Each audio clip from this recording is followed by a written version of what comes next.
the lessons I've learned, good and bad, to help people who have reached out so they don't fall in the same pitfalls that I have, and give them the inspiration that, look, I know this feels heavy right now, but you need to turn to the storm and walk through it because you'll get through it.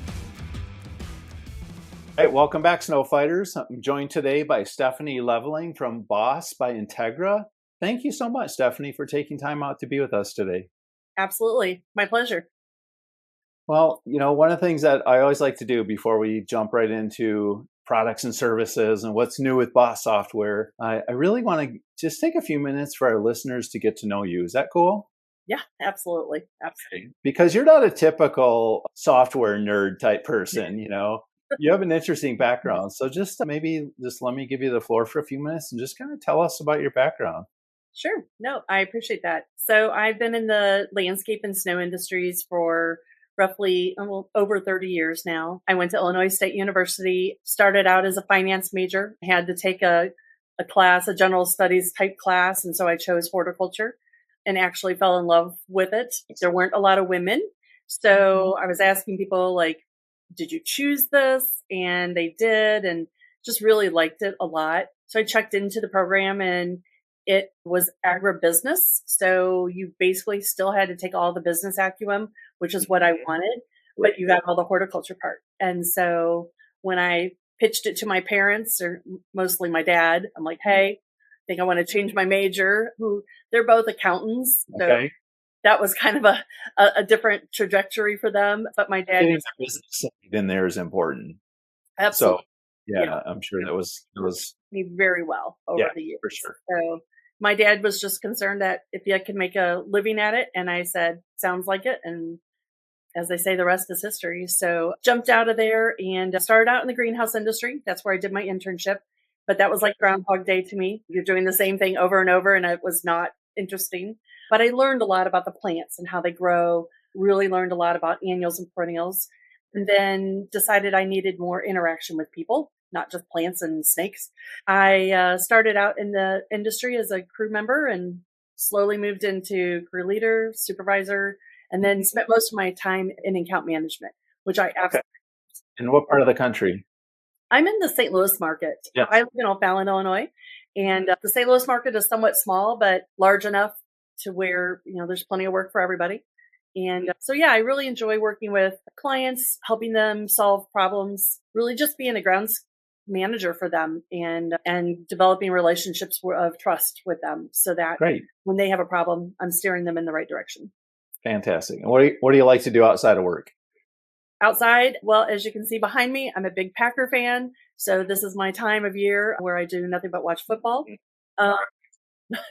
Cardinals didn't serve me so well this year for baseball, but I am a mom of two boys, 20-year-old and a 16-year-old. So they keep me very busy. And I'm involved in different groups, mostly women's networking groups and with the NLAP or SIMA. I'm also involved in our state organization. And I'm a really big advocate of the trades and getting our next generation involved in the trades and telling people why, because they just don't know what they don't know. Yeah. Well, you're very well traveled. You show up everywhere, and it's always great to see your smiling face everywhere we go. So we're going to circle back and talk more about the industry as a whole and industry involvement. But I was just kind of curious. One of the questions I like to ask, if there have been any kind of defining moments, if you will, that has been really impactful thus far in your career so far. Yeah. When I was offered my job right out of college, the people that I did my internship with, I came back to tell my professor about it. And she was a woman. And I was super excited. I had a job offer. I was ready to go. And this is in 93. So I am old. But her response to me was, women don't work in the industry. They do research. Really? And I have held on to that right here for my entire career. To be as successful as I could possibly be, to be to just always try to be at the top of my game. So that's one of the things that was a turning point for me when I turned 50. My sister-in-law told me it's very freeing. And I didn't know what that meant until, you get to a point in your career where you're like, okay, I've achieved the things that are, that I want to do. Now it's time to give back. and take those experiences and help others. And so that's why I'm so passionate about supporting women in the industries, because I just don't want them to go through a lot of the things that I've gone through. But I've met a lot of great people throughout the industry all over the country. I ran a commercial maintenance division for a company in St. Louis, which for me, that would be the top, right? Other than owning it. So I've done a lot of those things, and now it's my opportunity to help other businesses, succeed. And that's why I love working for the Integra Group, but also meeting people and helping and supporting them, mentoring them in trying to, work through their careers as well. Yeah, thank you. So, well, it's crazy that your professor told you that, but I'm not surprised. Right. Yeah. And what an inspiration to Mhm. kind of battle that philosophy, that Yeah. mindset. But what led you then from working for a contractor to working for the Integra Group and being involved in software? Sure. Like you said, I am not by any means a technology genius. I am a landscaper by trade. But I got to a point where there was burnout working in the industry, and I still wanted to be involved though. I just didn't want to be in it every day. I didn't want the day to day baby mama drama, not being able to do the I things understand. truly enjoyed. It was the stuff that I didn't want to deal with anymore. And so the opportunity was available at the Integra Group, and they needed somebody to help. They needed another person to help with account management. So really working with the landscaping industry and snow industries Perfect. on being able to translate for them. There's nothing funnier than watching them try to describe what they need, thinking they're talking to a developer when it's like, stop. I speak landscaper. Just tell me what Um, one of you. Let me help you and tell me what you need. And right. just helping them work through that detail and the product. I really like the product. I like the mission of the company. We're here to serve our clients, and we truly do live by that. So I really enjoy working here. But now I more of a brand ambassador, so I go out and meet the people, which I love that. If there's somebody I haven't met before, I'm going to make sure I find them and meet them. And just it's about telling them who Boss by Integra is, but it's also meeting them and also how can I help you? And I feel like people remember that at some point when they're looking for something and they'll reach out and like, hey Stephanie, I want to talk to you about, software or, Sure. time. So yeah. Well, yeah, having that background's just so great because you're right. Mhm. Talking to a tech person that hasn't lived in the trenches, hasn't put in Right. the hours that we have, especially in the snow industry, they have no idea what we go through. Yep. Yeah. So Yeah. speaking a foreign language sometimes. Well, last Absolutely. personal question, and then we'll move on to business stuff. So people either love or hate snow. That's my classic line. Which side are you on? Now I Yes. don't like snow. I think snow is for the young. I used to get up and my adrenaline would just run high, but I understood why we had to do it. It's a necessary evil. It generates revenue. I'm not in a market that consistently gets it. So it's just one of those things that you have to do it. You have to offer it.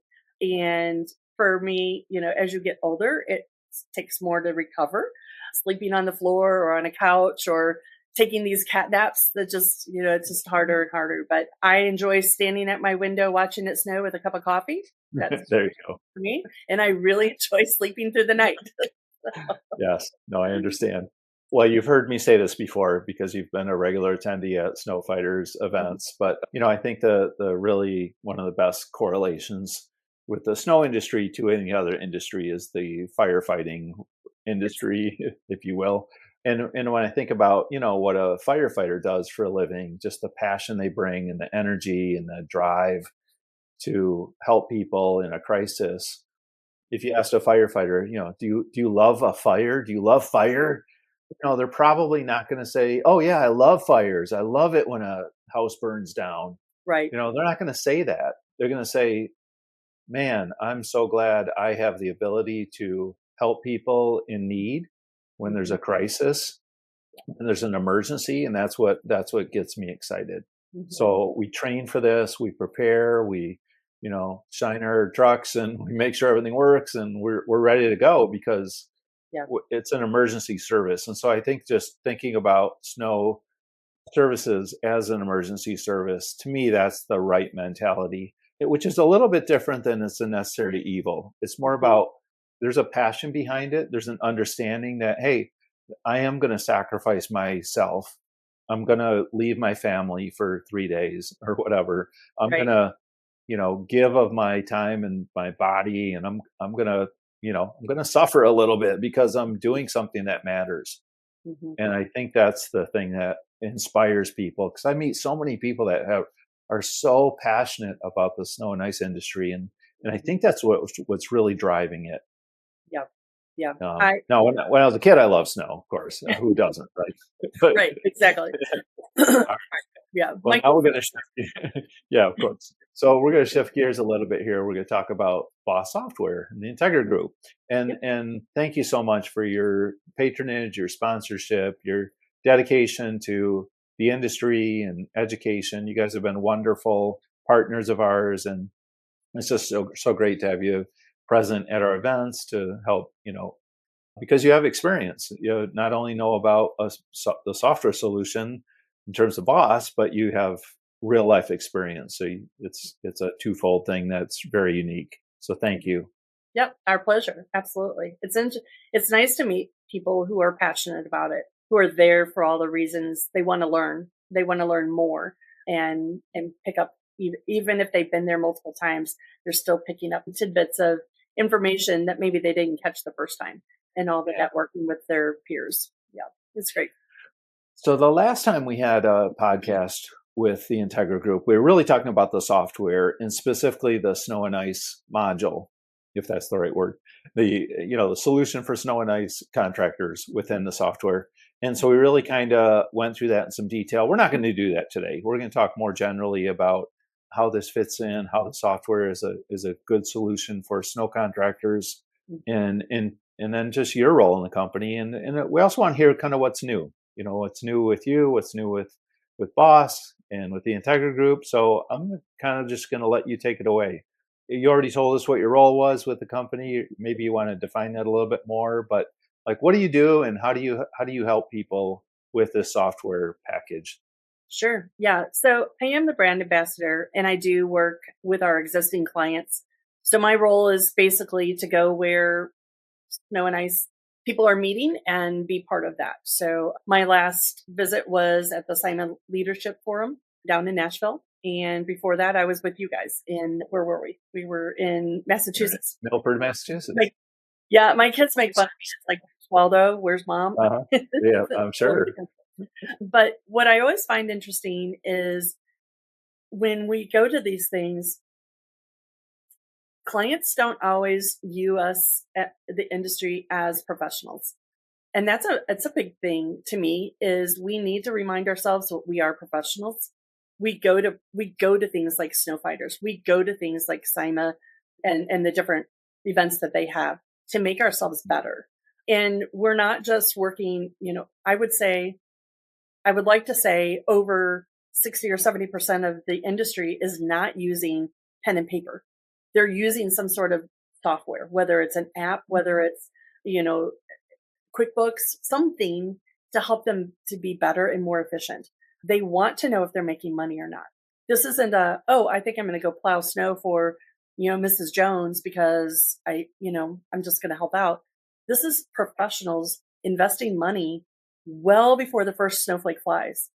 And when I used to talk to property managers about that, they had no idea what all goes into this. They really, And they really don't. And when I tell them that there could be an outlay of 250 to half $1 million just in salt in the month of July or anything happens, they're taken back by that. They have no idea what all goes into that. And then, we talk about the mechanics starting to go through equipment in August and maybe even sooner than that. The purchasing of trucks and all the equipment that goes into that. The outlay of money that goes out by by the professionals before and to serve these property managers, and they want to mess around over nickels. And your training, yeah, it's not no, massive investment. massive investment. And then there's the people. finding the people, the crews and the drivers and all of those folks who have to know what they're doing, because otherwise they're going to tear up, properties and such like that. So there's this onboarding and training process. These property managers do not know half of what goes into this. And so we as the industry, and that's the people actually doing the work, that's you, that's me, we need to educate them. And we need to remind the industry that you are professionals. You can walk away at any time. They may not be your best client. If they're wanting to negotiate price and things like that, really, really check yourself, because if you're giving them your best price or what you think it is, and you're using some sort of tool to measure it with, whether it's Boss, whether it's another software, whatever that is, make sure that your number is where it needs to be. Do not settle for less. Do not just say, yes, I'll take less because you think you want that project. It is not worth it. So that's why a product like Boss is so important. I think our job costing is heads and tails above the other products. I really do, because you can get so granular. You don't need a third party to help you decipher the information. You can slice and dice it however you want to look at it.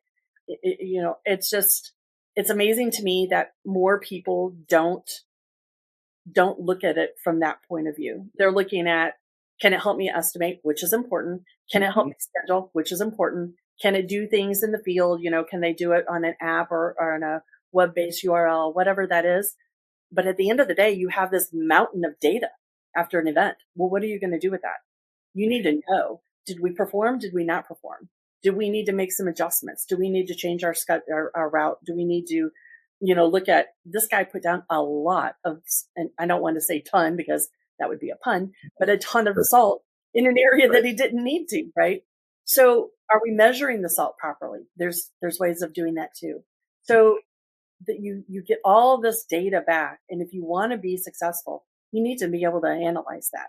And now that's where a consultant like yourself or somebody else can help you, but you can pull that data and see in real time what's happening.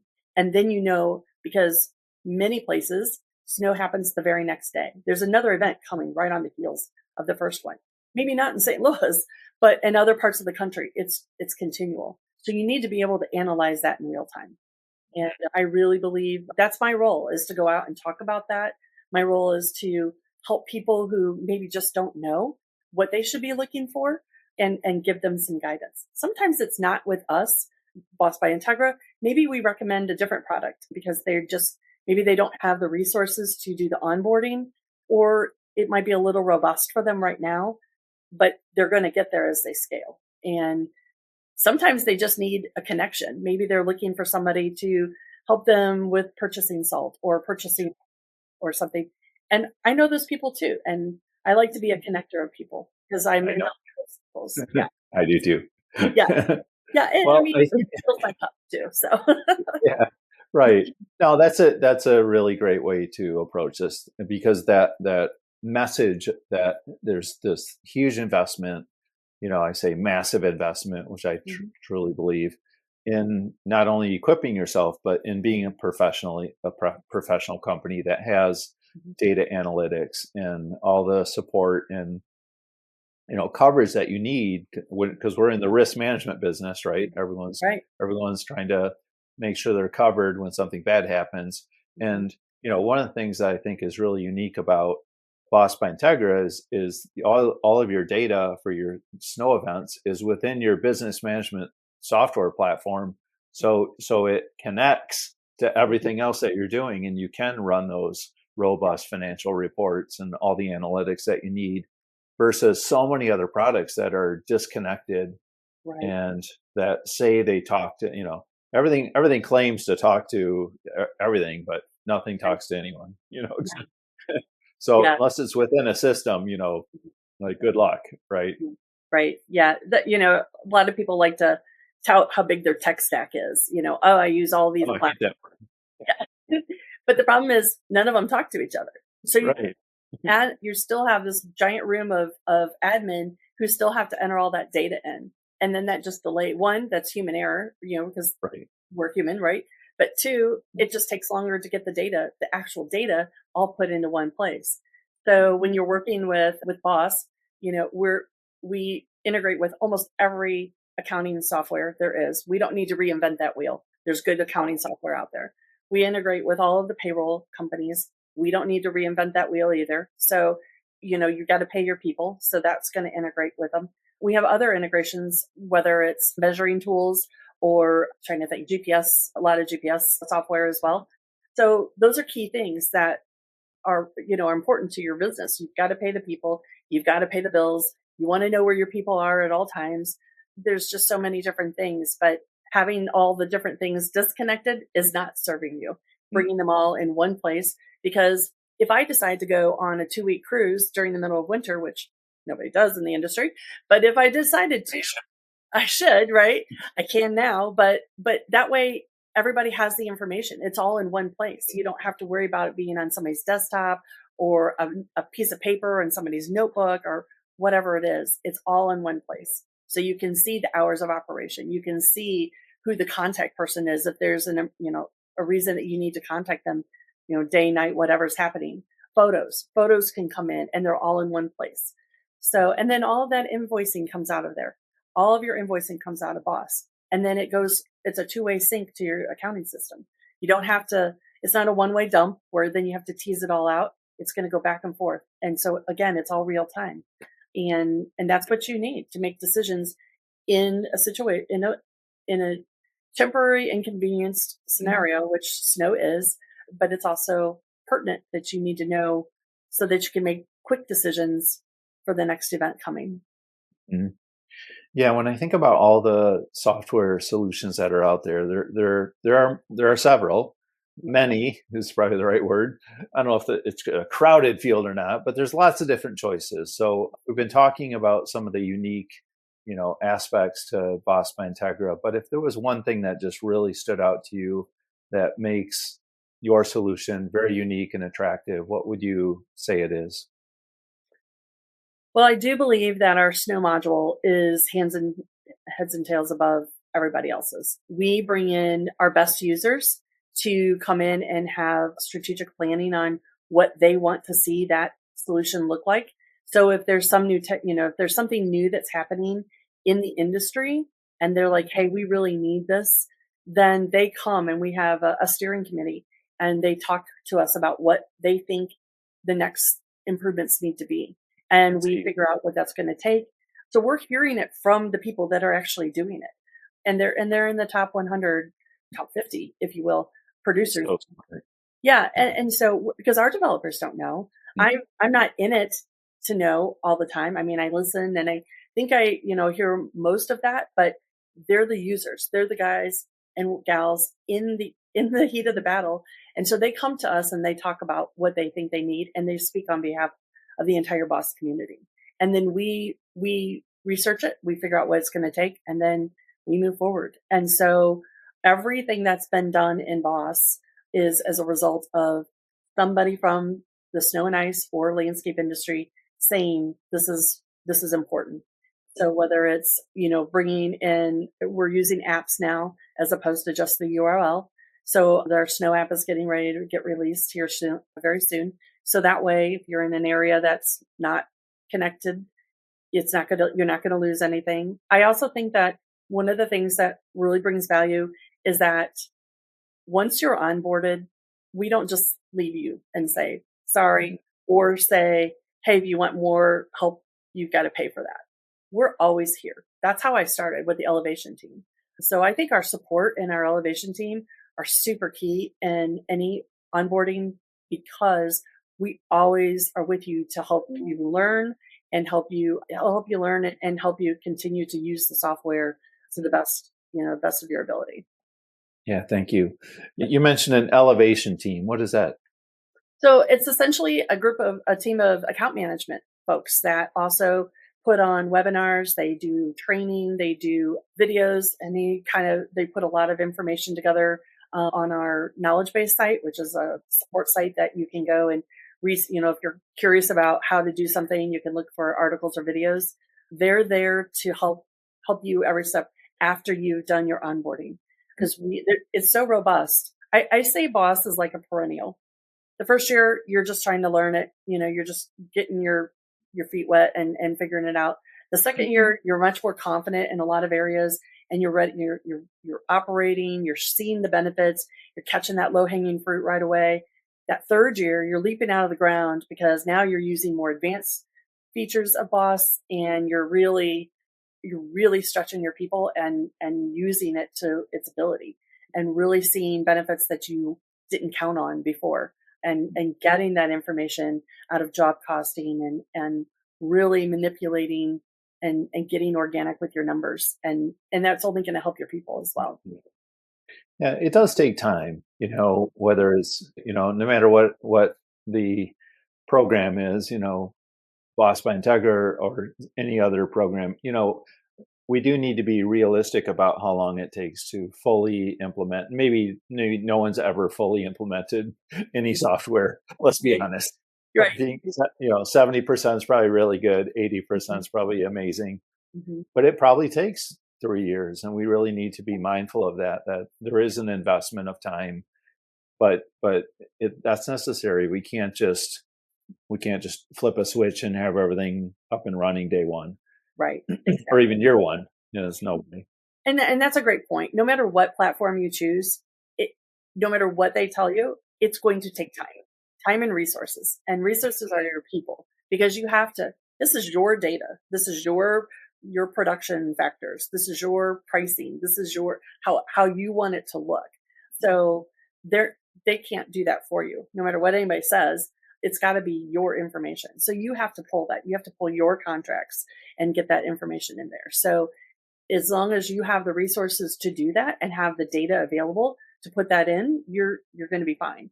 But if you don't have signed contracts, or you don't know what your production rates are, it's going to take you more time. So that's why we always, we do a thorough vetting when we're talking to people, because we want you to be successful.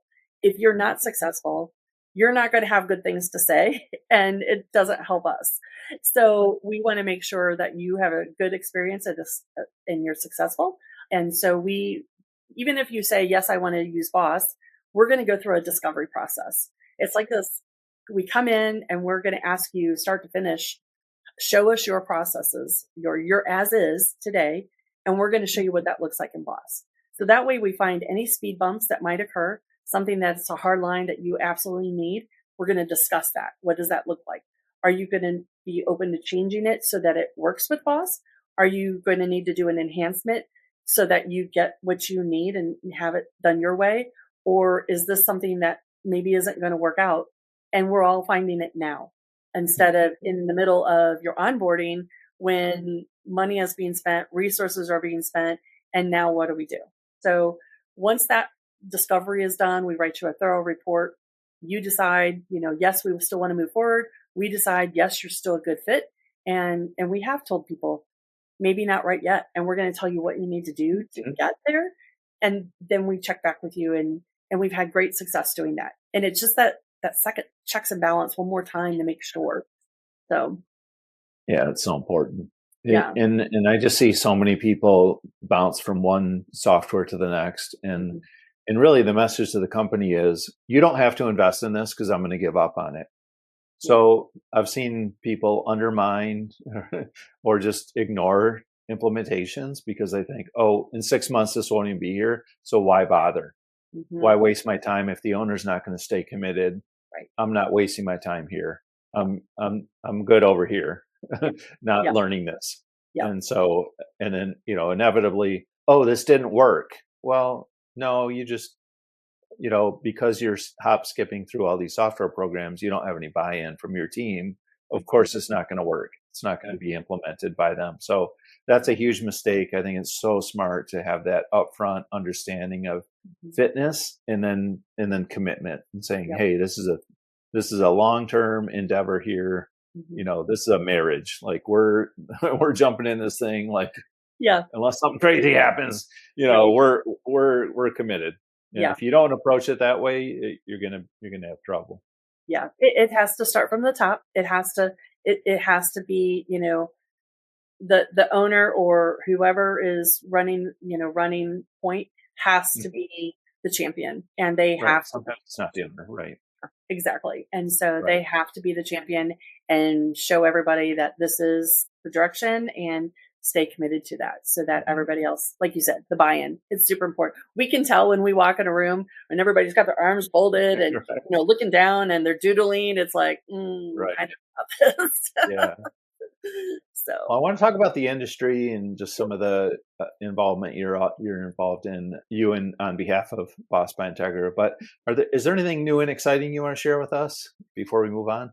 yeah, so we are definitely involved in the NLAP and SIMO. We have multiple people here that are involved in different committees and councils as a representative of the industry, as representative. Let's come back. I'm sorry to interrupt. Oh, Let's come yeah. back to that in a minute. Is there anything new and exciting with Boss software Oh, yeah. to share about before we move on to the industry stuff? Like I said, we've been releasing our apps Mm. for folks to use now. Trying to think of what else is coming. So what does that mean? Walk me through that. Apps versus the URL. What's going on there? For sure. So instead of having to have that URL plugged into your phone each and every time, and you've got to have, Wi-Fi to operate on, Mhm. or you're using it on your phone, it's going to be an app just like anything else, just like Facebook or whatever apps you Okay. are. But then also if you go out of a region, go out of an area that doesn't have service, you can still record that information and then it populates again when it comes through. Let's see. So So it's a signet. yeah, it helps a lot of people who have connectivity issues in their regions, Okay. whether they're in the mountains or wherever they Yeah, are. there's dead spots all over the place. Even in the Yes, city, there's dead spots. absolutely. That's right. I was driving to Chicago one time, and you go whacker, under whacker, lower level, or I don't know what they call it. All of a sudden, you're underground. Like you have no Yeah, idea you're in the wrong lane. Next thing you know, you're like five right. stories, subterranean, and there's no Wi-Fi down there. No Maybe Wi-Fi. Yeah, today there is, but yeah, yeah. And I it think that's wasn't when I was in there.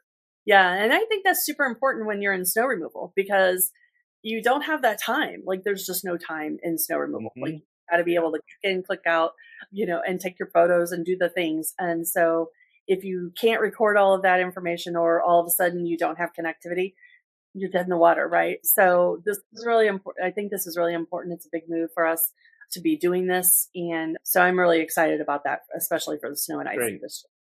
Yeah. I know there's a whole bunch of other things, features within the product for, for the person who's dispatching and managing the dashboard during the event. So that'll be huge. One of the things that I think is really important, which I always felt when I was a dispatcher, is being able to see all the sites on a map. So you'll be able to see the sites on a map.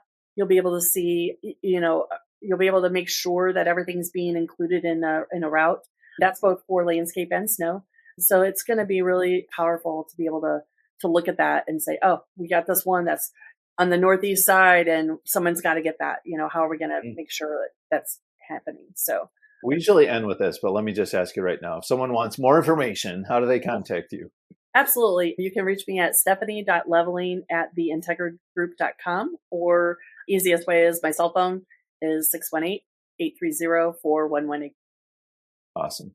Thank you. Mhm. All right, now let's talk about industry involvement because you're involved everywhere. So, what are some of the interesting things that you're involved in, and like what are some things people should put on their radar? Yeah. The one thing that I'm really excited about is I'm part of the NLAP Workforce Council. We're really trying hard to help support the industry for workforce because it's such a mess right now. But I'm also really involved with the women's organization. I sit on the committee for the NLAP women's group, and also I'm involved with the SIMA women's group. So those two really are passion for me. I've also been involved with the Illinois, it's called Landscape Illinois now, formerly the Illinois Contractors Association. Illinois is a long state, and so our women's group is we're really strong, but it's mostly in Chicago, and I live at the other end of the state outside of St. Louis. So we have started chapters, women's chapters throughout the state, and it's bringing a lot of women together. And so it's just really supporting that. Integra is very, we support snow fighters. Again, any snow group that we can support because we again feel our product is really strong. That's where we want to be. So we've attended a lot of things. The Snow Alliance, which was in Pennsylvania in April Mhm. at Storks Yes. Plow, and then also It was a very good event. Gene does a great job and his team. We also attended the Storm Equipment Field Days in August, which is up in Minnesota. And Jordan Smith has got a great group up there. And also with Storm Academy. I attended Storm Academy with the Influential Encounters Gals, which is run by Jillian Burns and Val Lisak. They have these dinners in advance of a lot of these events that bring women together. And they have really, in my opinion, they have taken the industry, the women in the snow industry by storm. It's really I agree. We decided to be sponsors this year. So yeah. I'm sorry, go ahead. I cut you. No, it's great. I'm glad to hear that because there have been so many connections, whether I've had plenty of connections with different women and helped them in different ways or, just in business, a business side of it. But also I've learned of all these connections and how everybody's helping each other. And that's what it's all about. It's how we can support each other. Women in the snow and ice industry make up less than 10% of all of the employees in our industry. In the landscape industry, we're probably 12 to 15%. But when you think about the industries as a whole, that's such a small percentage.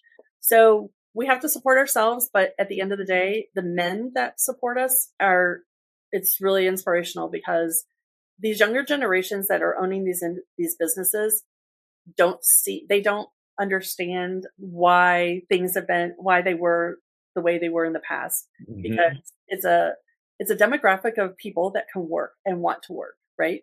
But we are different. We do have different needs and just basic human needs, right? So if you can work through that and understand that there may need to be a few adjustments to either schedules or how just lifting and things like that. Women can drive trucks. Women can run a shop, do all the things, right? And so it's great to see the men at the table because we need the men at the table to support us and lift us and bring us forward. So, yeah. Well, I want to counter what you just said there about, having to address, deficiencies. I don't want to call it that, but man, women bring emotional intelligence and communication skills and intuition and all these amazing things that, us guys don't really sometimes have a lot of. So we're really missing out. Organizations are really missing out if they're not investing in finding talented women to join their companies, especially in the blue collar industries. Yep. And that's, so that takes it to the trades, which I don't know if everybody knows Zach Strausser with Urcher.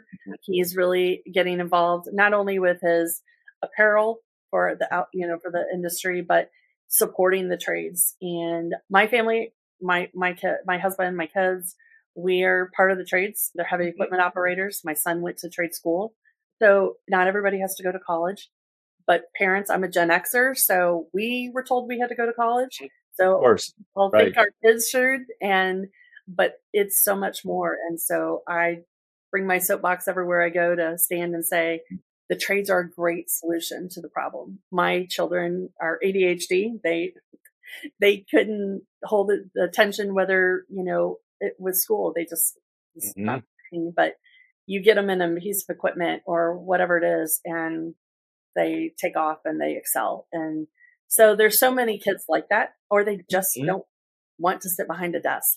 And so promoting our industry, promoting other trades, there's so much out there and they're fulfilling careers.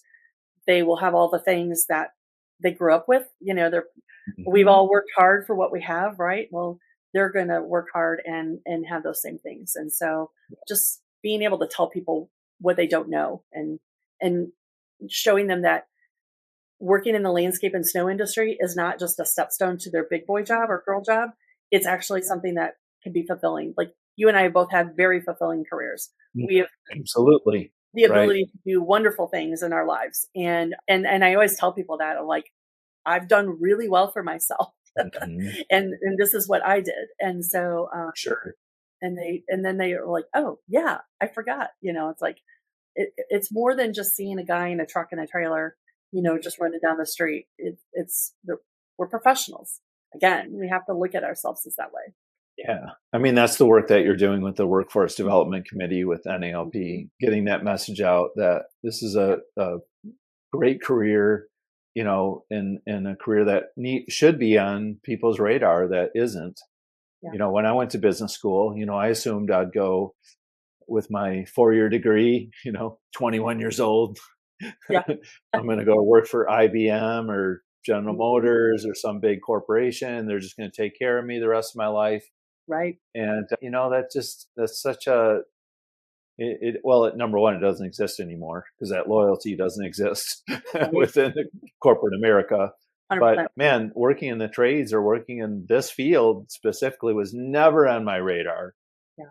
during college or before that. And I feel so lucky and blessed that I ended up in this industry because it's been fantastic. But man, I Mhm. would have had no idea this could have been a career path for me.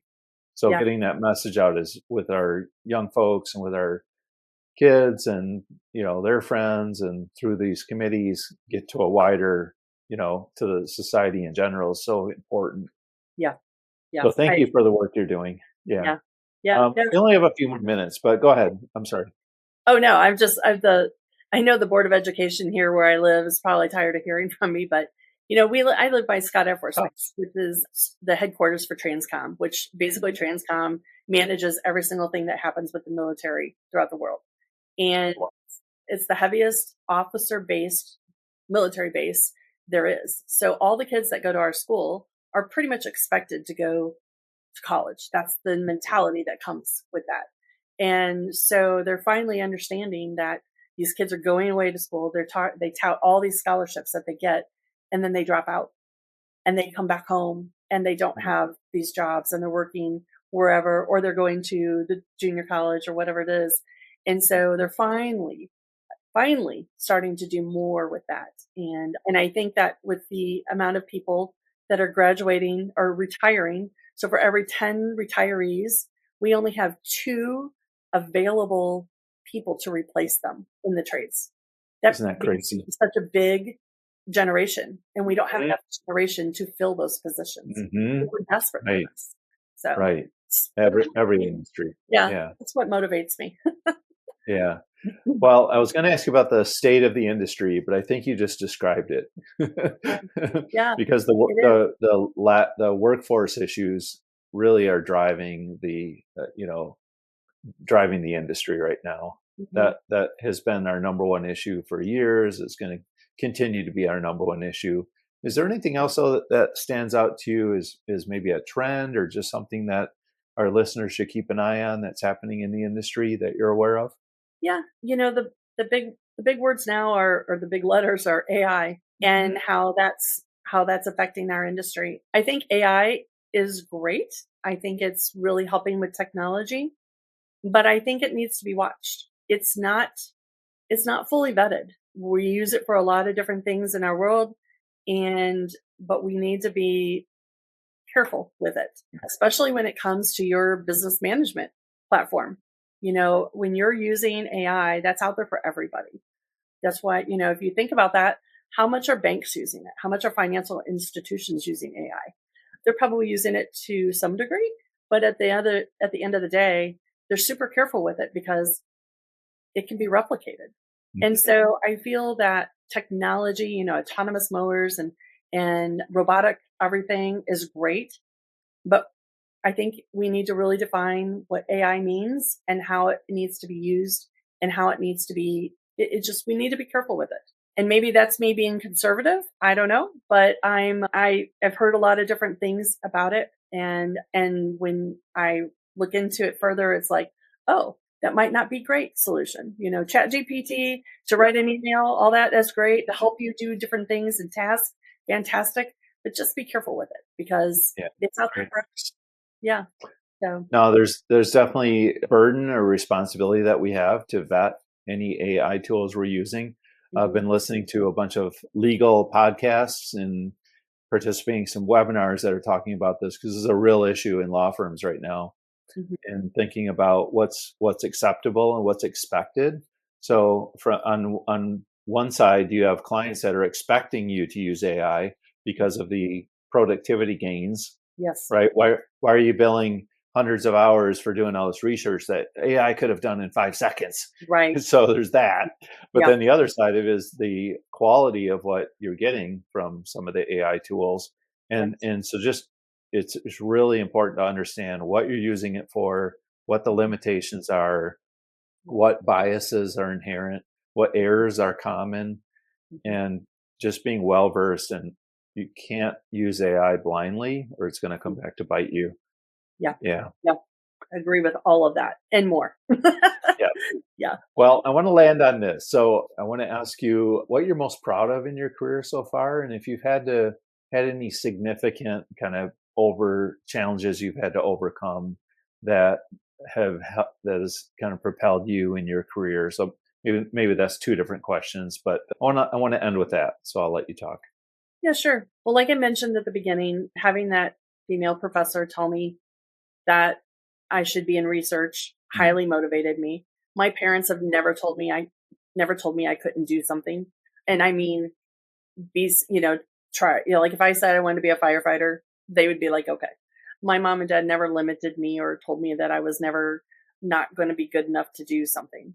And so I've always had that support, but that motivated me to be successful, to always put in the extra time or work I needed to be at the top of my game, whether it's researching, what my client needed and getting that turned around as quickly as they possibly could to them and gaining their trust in that and having established relationships with my clients that spanned, 10, 15, 20 years to just being someone who you could reach out to if you needed help with something. I, I always I always kept her words in my brain that I wasn't supposed to be in that area, and I truly loved it. And so I'm really that motivated me. And now Mhm. I'm really proud of the things that I get to give back, the lessons I've learned, good and bad, to help people who have reached out and needing assistance so they don't fall in the same pitfalls that I have, and or give them the inspiration that, look, I know this feels heavy right now, but you need to, turn to the storm and walk through it because you'll get through it. And we don't do things that, and that's probably the best thing right there is turn to the storm and go through it. Don't run from it. Don't let fear take over. You're going to through it, and don't second guess yourself. Definitely don't second guess yourself. I have a lot of regret from doing that or being fearful of, well, what if they think this or what if they think that. I If I had to do it over again, I would be like, I'm doing it. And so, but we're human beings. That's what we do. Some people are wired that way. They just, yep, I'm doing it. I don't have fear.